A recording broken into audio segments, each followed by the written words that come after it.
You're listening to the Options Insider Radio Network, the home of the Options Podcast. For more quality options programs, visit theoptionsinsider.com or search for Options Insider Radio Network in your podcast provider of choice. Listeners can also access all of our programming through our mobile app available in the iTunes and Google Play stores. Select programs are also available via live stream at mixlr.com/options-insider. That's mixlr.com/options-insider. Don't forget to follow along with your favorite programs and submit your own questions for the hosts at twitter.com/options, stocktwits.com/options, facebook.com/theoptionsinsider, or via questions at theoptionsinsider.com.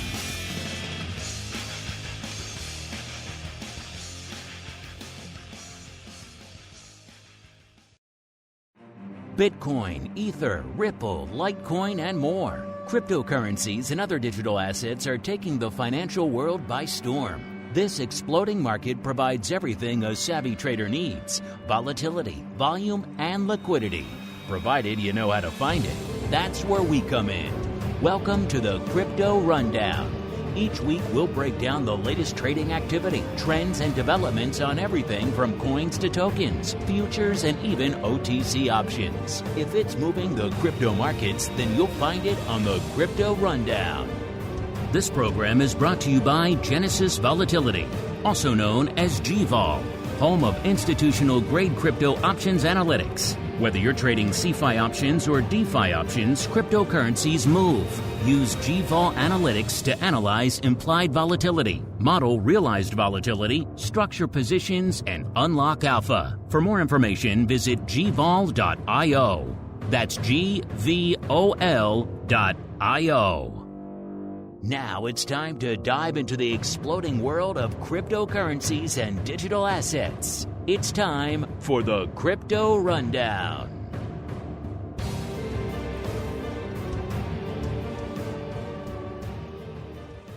All right, everybody. That music means it is time once again for the Crypto Rundown, the program here on the Options Insider Radio Network, where we go above and beyond our traditional options stomping grounds, moving a little bit farther afield past your SPY and your VIX and your Tesla and your meme stock options, and looking a little bit further afield, seeing what's going on over there in them thar crypto hills. My name is Mark Longo from theoptionsinsider.com, as well as, of course, from the ever-exciting network. If you guys want to join us live throughout the week, get access to the great pro Q&As every Tuesday, Options Oddities on Friday, all the great giveaways and everything else. You know where to go, theoptionsinsider.com/pro, or if you're really cool, theoptionsinsider.com/secret club. Remember, your secret, don't tell anybody.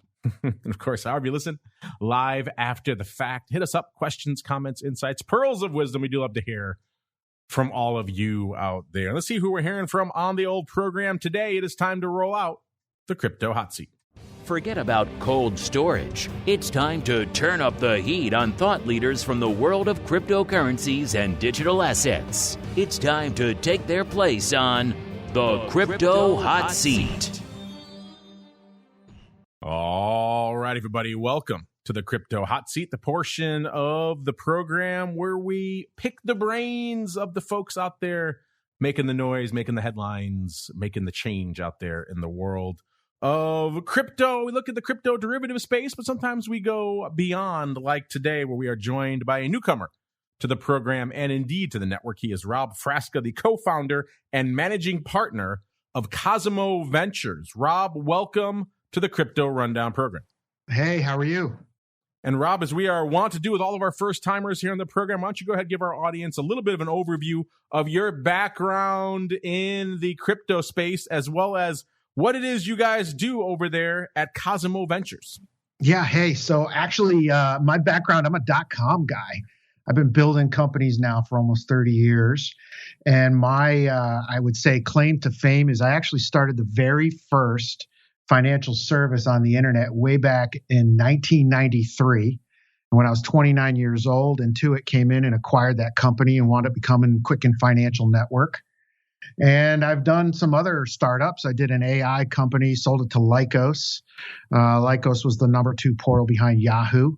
And we took that public and ultimately sold it to Telefonica. And then I've done a couple of other companies, sold it to Nielsen and one company, and sold another one to Unity in the video game space.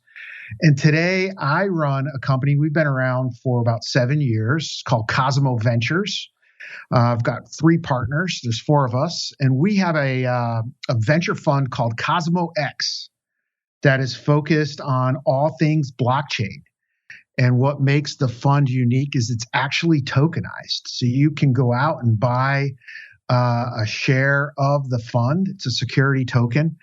And look for early exposure in the blockchain market. So we look at all things crypto. We've been doing that now for around 5 years. So you were early there on the Quicken space. That was you, Rob.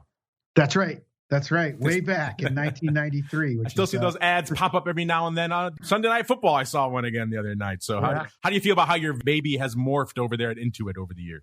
Well, ultimately, it turned into Quicken Financial Network, which is where all the stock quotes were on the internet, and mutual funds and early portfolio analysis, all that good stuff. So it's all been a wild ride. It's been a good thing. All right, let's dive into the more modern stuff, the Cosmo Ventures. You guys went the token route. You're the world's first real tokenized fund out there. Why did you decide to go that route versus the more traditional fund route? Well, look, we believe, and I always say to my partners all the time, man, I've seen this movie before. I've been in this movie and I know how it ends. And we believe with all our hearts that blockchain represents the single largest value creation event in our lifetime. I mean, this is bigger than the internet. And I know I was part of that. I did some companies in that. And, one of the things about traditional venture capital is that usually the only people that get to exposure to that asset class are institutions, right? Because it's a locked up fund. It's generally for 10 years. It's, big capital calls. And so what we wanted to do was create a fund similar to the way mutual funds work, where outside the U.S., any retail investor could come in and enjoy venture capital. Obviously, in the U.S., you still have to be an accredited investor. But what we wanted to do is what the tokenization does, basically, digital shares do, is they make it easy for people and to buy and sell their shares in the fund and essentially create liquidity in the market. As you know, this is a huge global phenomenon. It's not just the U.S. It's not Silicon Valley anymore. So we wanted to kind of democratize venture capital, if you will. Interesting. So you got my next question then, because I thought maybe the tokenization would maybe give you an end run around the accredited investor. You still have to be an accredited investor to buy this token.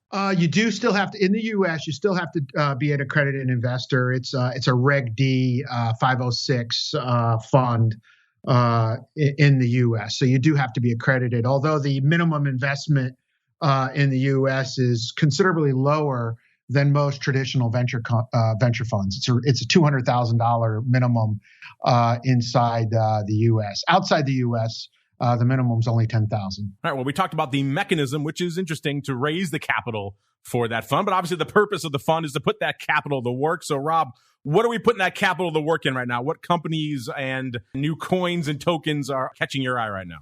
Yeah, so what we try to do is give early exposure to what I call the illiquid class of digital assets and preferred equity.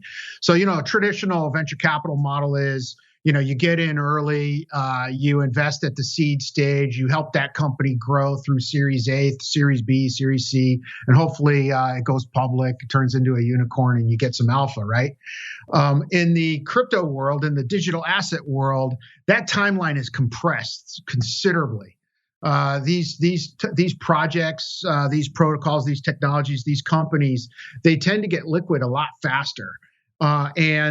So what we try to do is get in before the tokens go liquid, generally at a much lower price than, say their listing price. And in the case of preferred equity, obviously we're getting in very early as well. The kinds of things that we're looking at are early layer ones. We're in Casper, for instance, pretty early. Hedera, HBAR, we love both of those. But we're also looking at, small currencies that are emerging, that are in the adaptive kind of long-term store of value, proof of stake kind of world. There's a currency called NDAU, NDAU. .io. We're pretty excited about. It's actually an adaptive currency.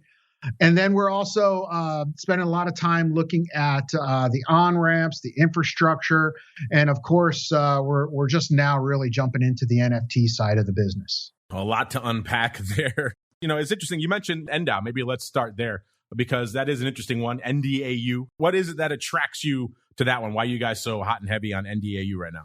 Well, NDAU is early. They've been out for a while. Their following is starting to grow. They've got well over 12,000 people, using the currency. What's really interesting about it is that if you hold NDAU in your wallet, and you basically just hold it in there, the wallet automatically stakes the currency out, and so you're actually starting to earn more NDAU through the proof of stake. If you actually lock it up for a year, you can earn up to 12 or 13%.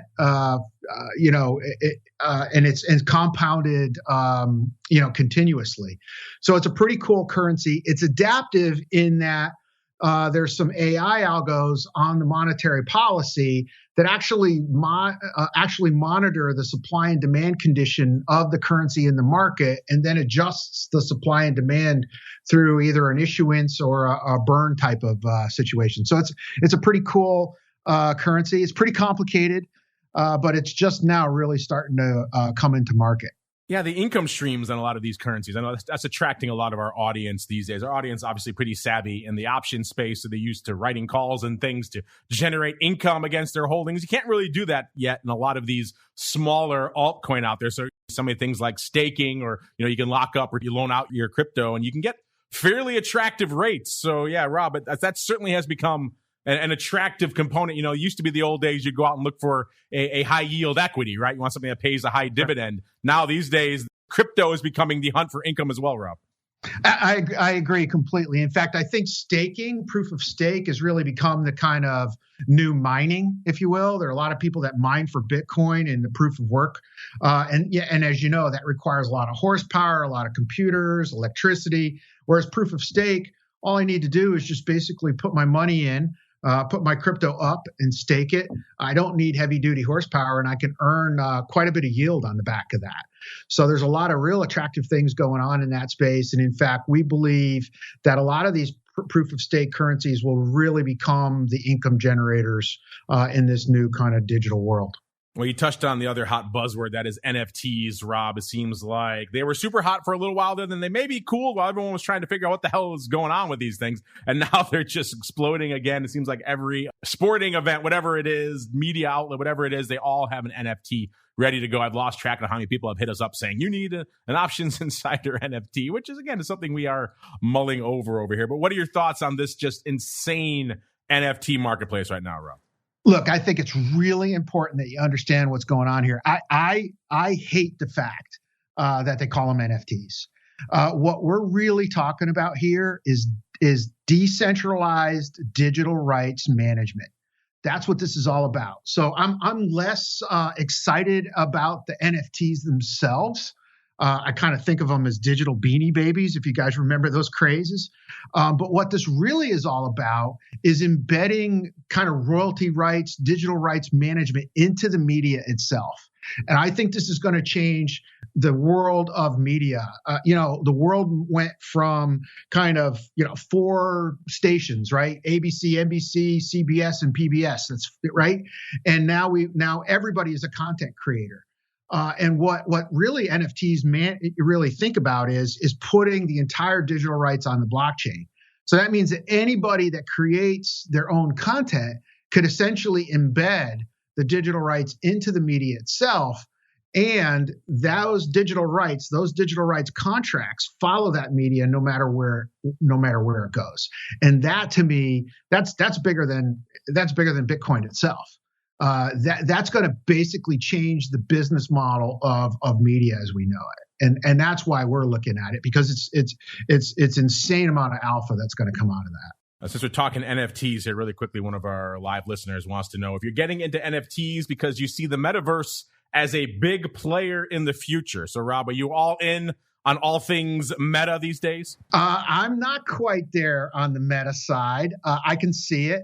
I've spent some time in the past in kind of the virtual world space. If Meta is kind of playing with Web3, a decentralized world and a decentralized web, then yeah, I'm all in on Meta. Whereas if it's more of kind of a virtual world kind of thing, I think that's going to take a little bit more to happen. But your listener's absolutely correct. And this is the reason why NFTs are so critical, because if you do believe that the entire web is going to go decentralized, it's going to go into this kind of metaverse kind of thing, that ultimately all your media has to be able to manage, all the media royalties need to be managed within that sphere. And so it's really important to look at what's going on the NFT space. We're spending a lot of time looking at the platforms, right? The forages, the people that are doing the contracts, the smart contracting. If you notice, all the layer ones are now all going in on the NFT side. So that's really what we're spending our time as investors looking at. Do you have any of the digital assets that are out there catching a lot of people's eyes right now? You hear a lot about, the Solanas and the Avalanches, or is it by the time they get to the top 10 or so of market cap, Rob, that's already beyond you guys? You guys look a lot earlier. We look a lot earlier, but look, let me tell you how I think about this. I think it's early. I was on the plane flying back from San Diego. I live in Boston, and this guy next to me we're talking, and he's asking me about what I do, and he goes, "Man, I wish I bought Bitcoin because I'm late to the game." And I kind of started laughing. He says, "What are you laughing at?" I said, "Are you kidding me?" I said, "This is early. This is the first inning. When you think about the world, we're only at about a 10 to 12, maybe 15% adoption. And most markets really don't take off until they hit 15% adoption. So I kind of think of, selling Bitcoin or selling Solana today and going, man, I got a 10x on this thing. It's kind of like selling Amazon at the IPO and doubling your money thinking you're a rock star. I really believe this is super, super early. And so, I'm more long-term focused. I'm a long-term holder. I'm going to stake wherever I can. And, if you really truly believe that blockchain is going to revolutionize the world, then you'd be crazy to be selling anything these days. Now, of course, I'm not giving any financial advice here, but that's my personal opinion is I'm a holder. I'm going to hold on and I'm going to buy on the dips. And, I'm holding for the long run here. Obviously, we've had some interesting developments recently in the crypto marketplace as a whole, including one really just transformative event. Everyone's been waiting for the launch of an ETF. We finally got one a little over a month ago. Maybe not quite the flavor that everyone expected. People were holding out hope for this spot ETF. We ended up getting one based on the futures, which, if you've been paying attention to the regulatory side of the space, shouldn't really come as a surprise to you, but that did surprise a lot of people. I'm curious for you, Rob. Obviously, you must have seen this tidal wave that hit the crypto space of late, which is BITO and all the various iterations that have launched since. What are your thoughts on the BITO ETF as a whole, and then the fixation on the ETF that the market still seems to have right now? Well, I think we're almost there, but not there yet in terms of the ETF. Look, at the end of the day, having an ETF in the market is really a proxy for just another flood of capital into the market. As the market grows, more capital is going to flood in. Regulatory clarity is a key thing. I actually think it's a great thing, because every time you get any kind of regulatory clarity or some kind of indication of regulatory clarity, what it means is reduced risk. And when you have reduced risk, you have an increased flood of capital into the market. So as there becomes more regulatory clarity, as more things like ETFs get approved, it lowers the risk threshold. As it lowers the risk threshold, you got more capital flooding into the market. It's all good. We saw this just like the early days of the internet. Again, I keep saying I've seen this movie play out before, and it's playing out the same way this time. It's just happening faster. So, it's really interesting to watch as it unfolds.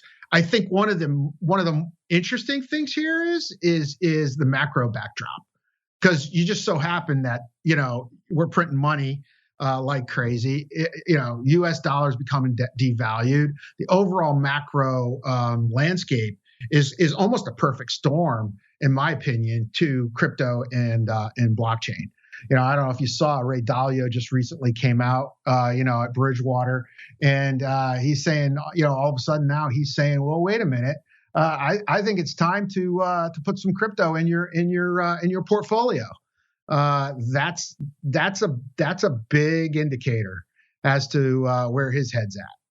And he's famous for saying cash is trash, right? So it's pretty interesting. There's been a lot of big about faces in the crypto space. Dalio, Jamie Dimon was a pretty infamous one, so there's quite a few people who've changed their tune out there on all things crypto. Well, obviously, Rob, we focus more on the derivative side of the space. It's still a nascent part of the overall derivatives market. And obviously, you have Bitcoin options and futures. You've got ETH options and futures. Then it kind of tails off once you get outside of those two. We have some perpetuals and other things lurking out there that are effectively quasi-derivatives on a lot of these other platforms out there. Is this an area of the space that has intrigued you at all? Have you dabbled into the crypto derivative space yet, or is it still too nascent for you guys?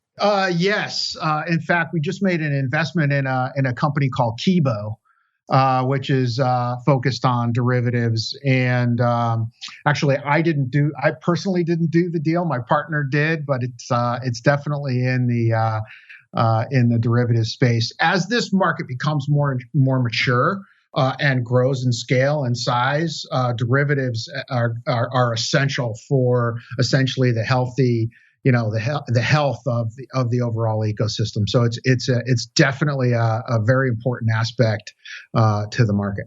I'm not familiar with Kibo. Sounds like a newcomer. Give our audience a little taste. What are we talking about here? I couldn't even tell you, to be honest with you. We just closed on the deal. I wish I could tell you a little bit more.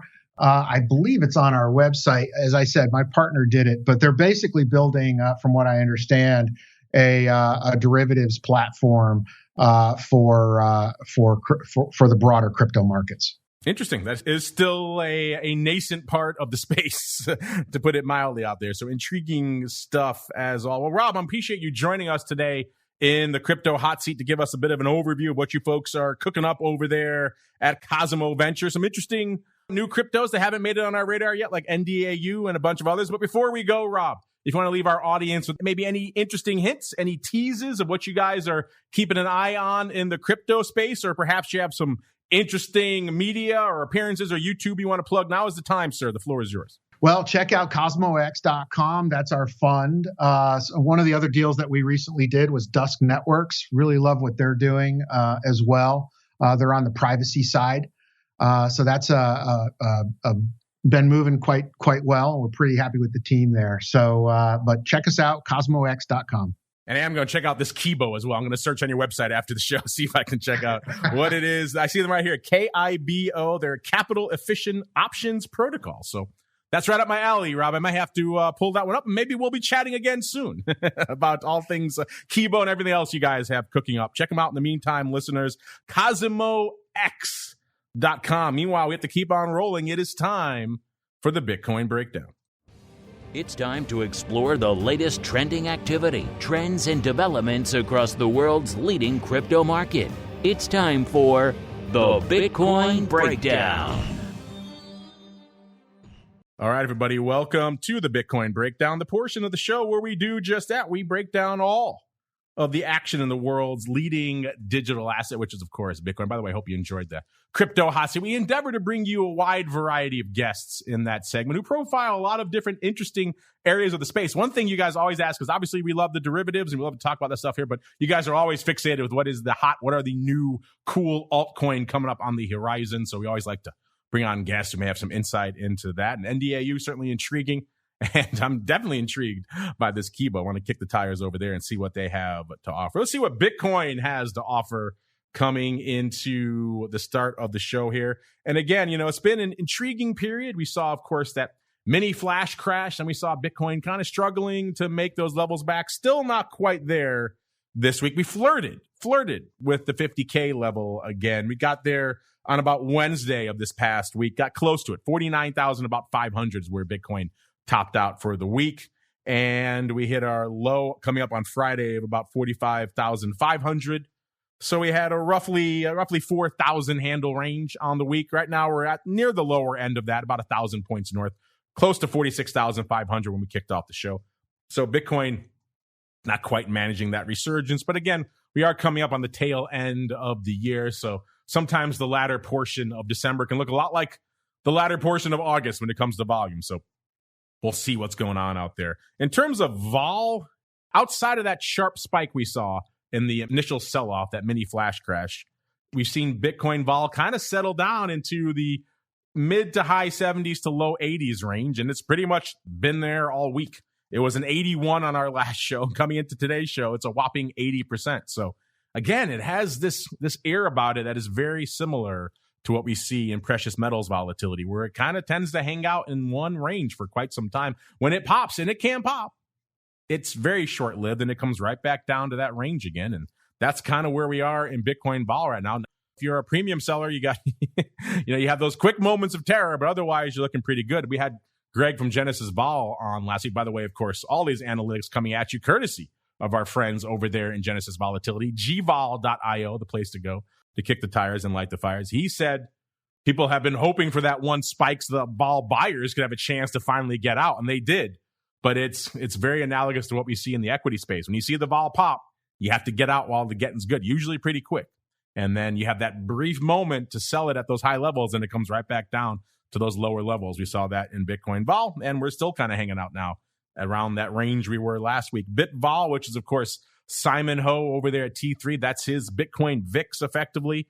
It's hovering around similar levels to last week as well, a little bit lower. We were at a 93.5 on our last show. Coming into today's show, a little bit shy of 90, about 89.70. In terms of SKEW, not a huge change, a little bit of an evolution this week.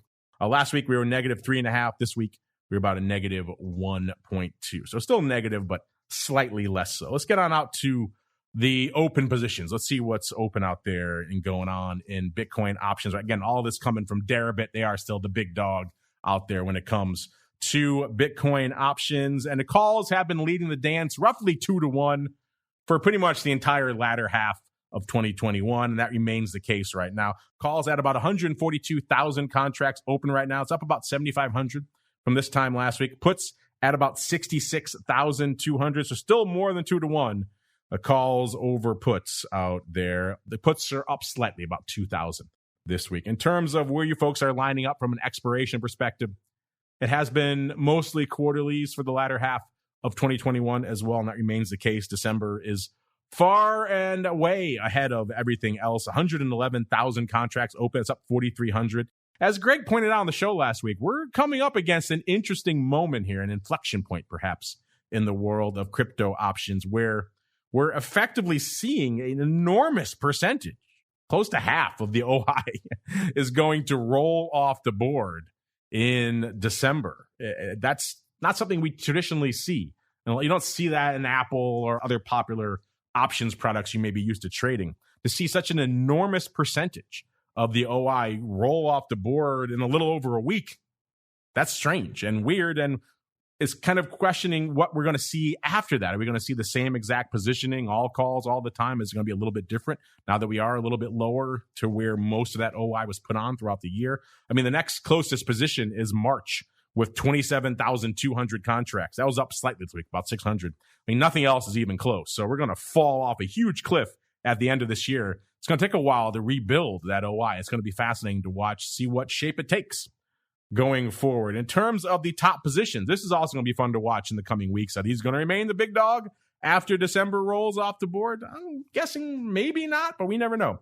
The number one big dog out there, still the par strike, the 100,000 strike with 15,000 contracts. Weirdly enough, all these top positions are pretty much exactly unchanged from last week, and they've kind of been unchanged for a couple of weeks now, which again goes back to we are in that seasonally a little bit quieter period out there in the crypto markets. Number two, actually, we have a tie for number two between the 80,000 strike and the 120,000 strike. Both of them at about exactly 11,000 contracts, and both of them pretty much unched on the week as well. So not a lot of action in the top three spots there, really, in the top five. Number 3/4 is the 70,000 strike with about 9,600 contracts, up slightly, up about 400 contracts from this time last week. And rounding out our top five this week is the 60,000 strike with about 9,000 contracts. That's down slightly. So a whole lot of nothing really in our top five this week in terms of evolution. again, I think we'll see some interesting changes in a couple of weeks once all this rolls off the board. Will the power strike still be leading the dance, or will it be something a little bit more reasonable?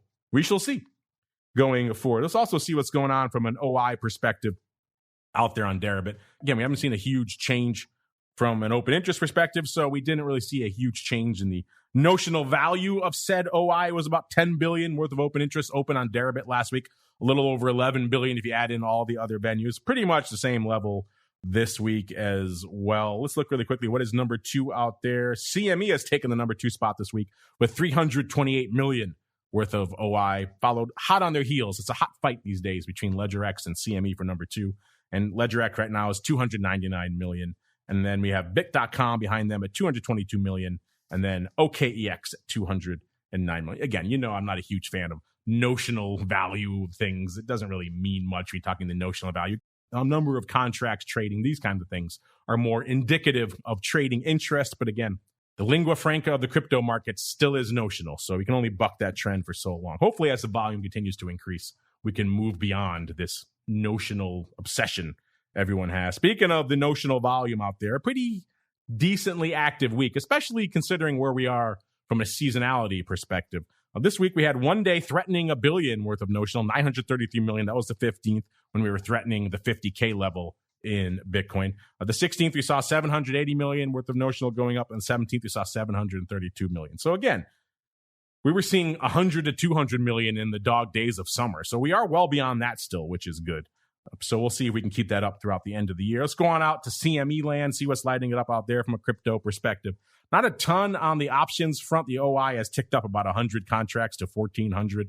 The last trading day, we only saw 53 contracts going up on Friday. So not a ton lighting it up on the options front at CME. Futures front, similar story. We only saw 5,700 going up on the last trading day, which was Friday. The OI is right around 13,200 or so, which is down about 300 from this time last week. Not a huge change. So we saw that explosion go up really right after the launch of BITO. And then ever since, we've kind of been hanging out here. We'll see if we see a surge of interest again after a lot of Dees rolls off the board. Micro Bitcoin futures, which is where more of you will be hanging your hat out there. They're doing some decent paper out there. We saw 19,000 or so going up on Friday. The OI has ticked up to about 45,000 as well. It's up about 3,000 from this time last week. So a little bit more interest out there in the micro products, which makes a lot of sense. As we keep on rolling, it is time to explore the altcoin universe. It's time to move beyond Bitcoin and find out what's moving the rest of the crypto marketplace. It's time to boldly venture into the altcoin universe. All right, everybody, welcome to the altcoin universe. Let's do it. Let us commence the dance. That is the top 10 now. Our listeners, I should say our producers, have expanded it to a top 12 this week because that's where Dogecoin is hanging out. Number 12 with about 21, almost 22 billion worth of market cap. Number 11 is Polkadot with about 23.6 billion. Number 10, Avalanche. That's an intriguing one of late. 26, almost 27 billion. Number 9 is Terra, 30.1 billion. Number 8, XRP, 40.5 billion. Will we see a resolution to XRP sometime in our lifetimes? Who knows out there, but 40.5 billion worth of XRP right now. Number 7, it's Cardano. 42 billion, pretty much exactly. Cardano still kind of looking weaker again after having a nice rally out there. It's up slightly on today, but off on the week. So it's kind of an unched week for Cardano. Number 6, USD coin, 42 billion. Number 5, it's Solana. It's up again, it's down again, it's up again. Coming in showtime was around 175 or so, almost 176. That's good for about 54 billion worth of market cap. Number 4, it's Tether at about 76.3 billion. Number Trace, it is Binance Coin, 86.25 billion. Number 2, it's ETH, 459 billion. And the big dog out there, still smaller than it has been at about 879 billion. Still shy of that 1T level. Let's get on out to ETH, which I know for a lot of you is still the big dog. Bitcoin gets all the headlines, but a lot of you are still very much invested, pun intended, in ETH. And we saw a little bit of a rally out there in ETH on the week. It was about 37, almost 37.40 on our last show, and coming into today's show about 38.64. So a nice little pop up about 126, 127 handles from this time last week. We saw a decent range north of the 4,000 level again, about 41.13. That was last Thursday. and our low was last Wednesday. So we had the range within a day, pretty much 24-hour range. The low is 36 and about 36.50 or so, 36.48. So quite the little range out there. Let's look at the vol. That vol has come in quite a bit over the course of the past week. I mean, ETH vol has been a little bit more frothy, a little bit more juicy than Bitcoin vol over the last few months. That remains the case. It's still a little over 10 points higher.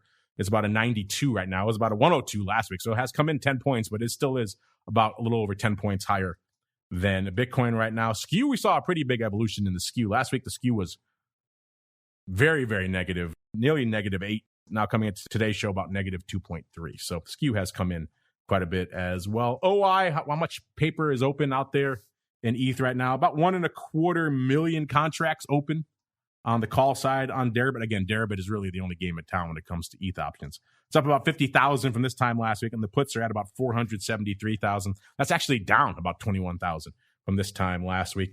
I won't even spend too much time on the notional value of that OI because it's pretty much unched from this time last week. Notional value of the volume going up this week, that was, again, given where we are in the cycle coming into the end of the year, is decent numbers. We saw most days this week at or a little bit north of 500 million, which, again, not blowing the doors off, but also it's not the very, very anemic volume we saw earlier this year during the July to August timeframe out there. So given where we are late in the cycle, that actually isn't too bad. Let's get on out to where you folks are lining up from an expiration perspective. As DECE heavy as Bitcoin has become, ETH has always been a quarterly dominated product, and that remains the case. December, 775,000 contracts open right now, up 54,000 again. We're seeing that same looming cliff in ETH that we see in Bitcoin. All this DECE is going to roll off the board in a few days. What's it going to look like afterwards? It's going to be interesting to see. And are we going to see the same OI to start piling in again? Or are we going to see maybe some new trading, some new adjustments? Because some of these positions in December have been on for quite some time. Remember, these DECE options are listed well out into the future. So some of these positions have been around for a while. It'll be interesting to see how they reposition once they go off the board. Again, DECE, 775,000. Number 2 is March with 390,000. That's actually down about 3,000 from this time last week, and not much else really worth speaking of out there. Let's go out to the top 5. Let's go from the bottom this time just to mix it up. Number 5 in ETH is the 8,000 strike with about 71,000 contracts open. That's up about 2,000 from this time last week. Number 4 is the 6,000 strike with 90,000 contracts open. That's unched from this time last week. Number 3, the 5,000 strike with 98,000 contracts open, also unchanged from this time last week. Number 2 is the 10K strike. It has 118,000 contracts open. That's up about 1,000 from this time last week. And topping the list yet again this week, the 15,000 strike. So you need more than a triple in ETH for these bad boys to come to fruition. 119,000 contracts open there. That's down 1,000 again. I know people can be selling these too. I'm sure a lot of people are. I hope a lot of people are. But still, it's intriguing to see that 15,000 strike has dominated things for so long.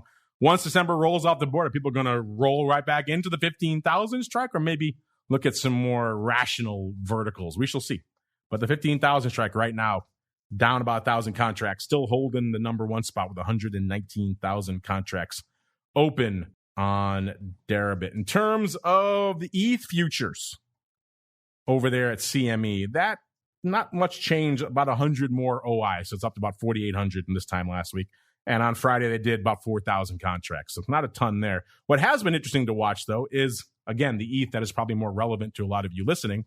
It's the micro ETH future. These just launched on December 6th. If you want to know all about them, check out the episode of TWIFO we did a few weeks ago. I had Tim McCourt from CME come on bright and early just to talk about this. So got a little bit into BITO too. So if you want to talk about all things crypto, check out that episode of This Week in Futures Options from a few weeks ago. What's CME going to do with the position limits for BITO?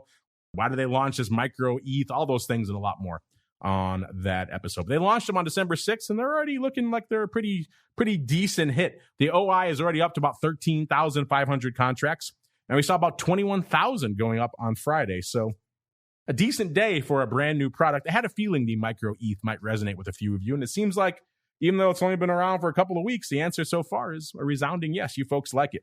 Let's get on out to some of the other big altcoin. XRP looking a little bit better on the show than this time last week. It was about 77.5 cents last week. Coming into today's show, about 85.3 cents. So up about nearly 8 cents on the week. Good old Doge up a whopping 1 cent, 1.1 cent from this time last week. Litecoin up about almost $5, a little bit less than that. It was about 145.90 on our last show and about 150.25 or so coming into today's show. So you're talking about almost $4.50 on the tape. Cardano almost unched, it moved a penny.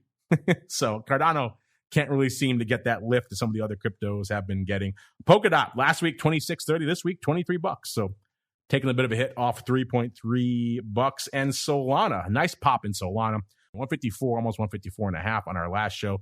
Coming into today's show, 175.06, up about 20.5 bucks out there. And good old Shiba, still giving up the ghost. It was 1,000,000.31 on today's show. It was about 1,000,000.33 on our last show. So it still continues to drop. I know that'll make a few of you have a sad face out there. And really quickly, let's get out to some of your crypto questions.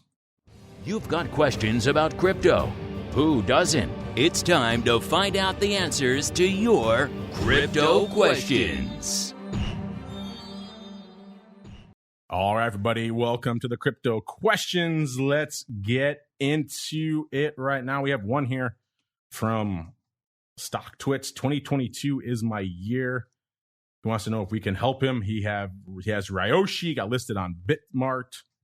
He's looking at Wolverine as well, and iBank. He's talking about the different venues. Yeah, I can't help you with the different prints they're giving you at the different venues there. 22 is my year, unfortunately. That's one of the challenges with having so many different venues listing so many different tokens and coins and digital assets out there. Sometimes you get aberrant prints between the two of them. It sounds like you had that issue out there. I haven't had a lot of experience on my own with iBank and Bitmart, so I can't speak to which one is better or worse. I do feel for you out there. But sometimes when you're getting into the depths of the altcoin, and it sounds like you are here with some of these smaller, less liquid tokens, you should expect some trade throughs and some weird illiquid prints that you probably wouldn't see in, let's say, an Apple or a SPY, things that are deeply liquid. So yeah, again, it's a little bit of a caveat emptor on these. I feel your pain here. I'm sorry this is happening to you, but that's kind of the name of the game, unfortunately, when you're trading illiquid names on some of these smaller venues out there, unfortunately. Let's go out to the live chat. Let's go to Mr. Unlimited. He says, I don't remember where I was listening to it. Could have been on this show, but someone was making the comparison to crypto and the .com bubble. And some coins will not make it, and some coins will thrive. But some people just buy a crypto because it is a crypto, like I did with Shiba. He's one of those Shiba holders. I do think that Bitcoin, ETH, Solana, and Cardano, and a few might make it while others perish. Yeah, I think there are a lot of analogies to be made between crypto and the .com madness out there. There certainly is some of that. I've joked many times on this network when I was down on the floor of the Chicago Board Options Exchange in the heady madness of the .com bubble. People would frequently, these were intelligent people who were financial professionals, these professional traders, and they had some hot new name they were excited about. And we'd say, what does it do? And they would say, who cares? It's internet, or it's a .com. That's all you needed back then. There is some analogous activity to that in the crypto space. What is it? Who cares? It's crypto. You do hear some of that right now.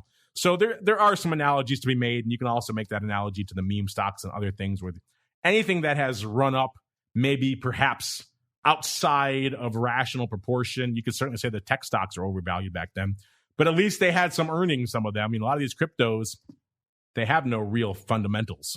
Some of them have some utility you can talk about in terms of their value when transacting on the blockchain and things like that. So you can back those numbers into some ballpark utility figure, but doing the old fundamental analysis on a lot of these doesn't really apply. So yeah, it could have been me. I think a lot of guests have made that analogy, Mr. Unlimited, about the .com bubble. I think you're probably right. We might see some of these big ones make it out. Maybe some people think Bitcoin may be the one that really takes a lot of the regulatory slings and arrows. So maybe Bitcoin could potentially fall the way of the dodo, but it could pave the way for a lot of these other altcoins to become more of the de facto standards out there. So I've heard a lot of different viewpoints on that. I wouldn't be surprised if yours comes to fruition as well. We see some of the big dogs survive, and like look at some of the, I was just talking about with 22 is my year, some of these shall we say, lesser known altcoin. Some of them have some challenges. So there's a lot of interesting things to watch out there. It sounds like our guest today, he's a holder. He's not getting rid of anything. So his viewpoint is all can still go up from here, but I wouldn't be surprised if we do see a bit of a shakeout like you're talking about here. Mr. Unlimited. Let's wrap it up with this one here. Let's go back to the live chat. Let's go to Mr. Nichols. He wants to know, does Mark own any Avalanche? No, I do not own any Avalanche as of right now, but I do admit it is intriguing. A lot of our guests of late have been talking up a good game about Avalanche. It has been moving quite a bit. When it was selling off in the great crypto sell-off the last couple of weeks, I was starting to eye it. I never got around to actually pulling the trigger on it, but it is an intriguing one. So it may be one that may find its way into my crypto hold. And I like to have a nice little sampling of some of the bigger, more intriguing ones out there. And Avalanche is not that big, but it's becoming bigger. Certainly makes it close to our top 10 these days. So that certainly beats out 99.9% of the other altcoin out there. And they're intriguing to watch. And of course, we can talk about them here on the show. And a lot of our guests have intriguing opinions about them. But Avalanche is one that has come on my radar. And let's just say for now, Mr. Nichols, I am eyeing it along with many of you. All right, that music means we've come to the end of another crypto rundown. I want to thank our guest, Mr. Rob FRASCA, the co-founder and managing partner of Cosmo Ventures. You can check out what they're cooking up, including this Kibo. It sounds intriguing at CosmoX.com. That's the place to go to learn more. Tokenized fund. You still have to be accredited, but at least it is an intriguing new way to structure a fund. And if you want to access some of these crazy early altcoins, sounds like they have some of that. So it's an intriguing place to go. NDAU, is that intriguing you? We shall find out. And of course, just because that music is running for today doesn't mean we're done on the network. No, listeners are coming back at you tomorrow. Pro Q&A. Mr. Viceroy himself, Alex Jacobson, going to be joining us to answer all of your options questions. You want to join that, of course, listeners, head on over to theoptionsinsider.com/secret club. Start getting those questions in now. That'll be a popular one. Wednesday, you got your double dose of education. For a lot of listeners of this show, maybe you're newer to the world of options. You definitely have to be checking out Options Bootcamp and Options Playbook Radio. That is the place to go to learn a lot more about options, get you a lot more comfortable with some of the terms we're throwing around on this show every week. Thursday, we're back with episode 2 of the Option Block and TWIFO before we're off for the holiday on Friday. Then back again next Monday, another episode of the Crypto Rundown.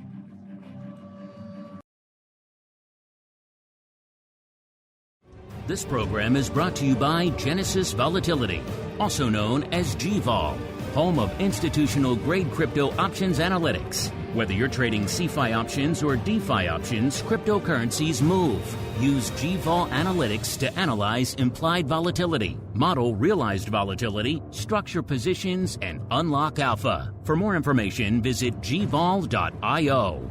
That's GVOL.io.